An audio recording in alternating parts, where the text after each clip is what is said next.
Hello, apakainit ng panahon ngayon. Sobrang tirik na tirik ang araw. Kaya tinali ko na yung buhok ko. Grabe, apakainit. Ngayon samahan niyo ako maglinis ng tank ng mga crayfish. Halos 2 weeks na rin to simula nung nagawa ko yung tank. Bali, ngayon ko pa lang siya malilinisan at mapapalitan ng tubig. Normally kasi, once a week ay pwede mong linisan. Kaso hindi naman siya ganoon kadumi, kaya okay lang. Kaya ngayon, nililinisan ko yung isang container. Dahil dito natin ililipat yung ating mga crayfish. After nating malinisan, lagyan natin ng konting tubig galing sa tank para hindi sila manibago sa tubig kung ililipat man natin sila. Kasi alam nyo, isa kasi sa sanhi ng pagkamatay ng mga crayfish ay yung tubig. Naninibago sila sa bagong palit na tubig. Kaya kailangan pag nagpalit ka ng tubig, hindi mo lahat itatapon. At least 20 to 30% ng tubig ang mapapalitan. Kaya ayan, iset up muna natin yung isang air pump natin para meron silang oxygen dito sa kabilang tangke na paglilipatan natin sa kanila. Dalawa palang klase yung air pump ko dyan. Yung isa ay di kuryente, yung isa naman ay solar. Lagay ko na lang yung link kung saan ko nabili. Maganda kasi yung ganon para tipid. At saka safe na din. Kasi ang ginagawa ko sa gabi, naka-solar sila. Para safe kahit tulog tayo, hindi tayo mangangamba.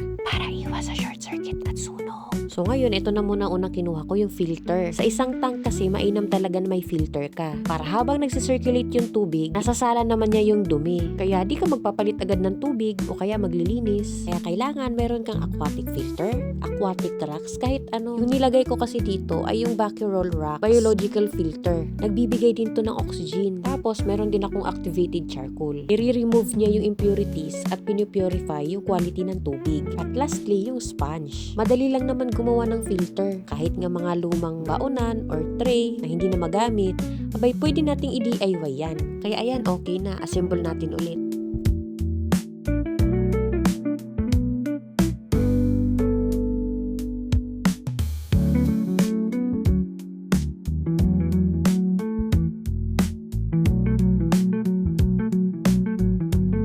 Ayan, nakita nyo, ang dumi na ng tank nila. Sa paglipas ng mga panahon, ang tubig ay nadudumihan dahil sa natitirang pagkain. Alam nyo ba, ang isa sa mapanganib na nabubuo dito ay ang ammonia na galing sa dumi at ihi ng ating mga alagang crayfish. Kapag mataas ang ammonia sa tubig ay nagiging laso nito at maaaring magdulot ng stress, sakit at pagkamatay ng ating mga alagang crayfish. Kaya napakahalaga ng regular na pagpapalit ng tubig upang mapanatili itong malinis at ligtas. Wow, hayahay naman ang mga buhay, pahiga-higa lang. O siya, magtatanggal lang ako ng tubig medyo masakit to sa likod.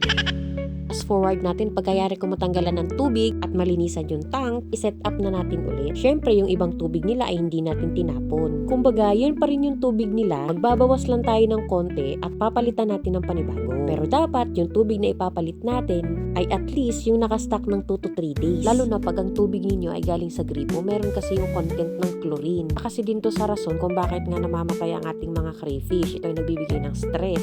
Akala ko tao lang nagbibigay ng stress. Pagod na ako, umisa ka pa. Ay, sorry. Bakit kailangan muna nating stock yung tubig? Una, para mag-evaporate yung chlorine, para maging stable ang temperature at nag-a-adjust yung tubig para hindi shocking sa ating mga crayfish. Ayan, binalik na rin natin yung mga hides nila para meron silang pagtataguan. Dahil meron din ibang crayfish na mga bully. O kaya pagka yung crayfish natin ay nabuntis, may pagtataguan sila. Maganda din lagyan natin sila ng mga talisay leaves kasi bukod sa pwede nila itong pagtaguan, kinakain din nila ito. Nagdagdag na rin tayo dito ng kangkong or any aquatic plants. Nalanta na kasi yung ibang mga water lettuce natin kaya kangkong na muna yung substitute. Magdagdag na rin tayo ng tubig sa may filter natin para tuloy-tuloy pa rin ang circulation ng tubig at nang maiwasan din natin yung mga itlog ng lamok.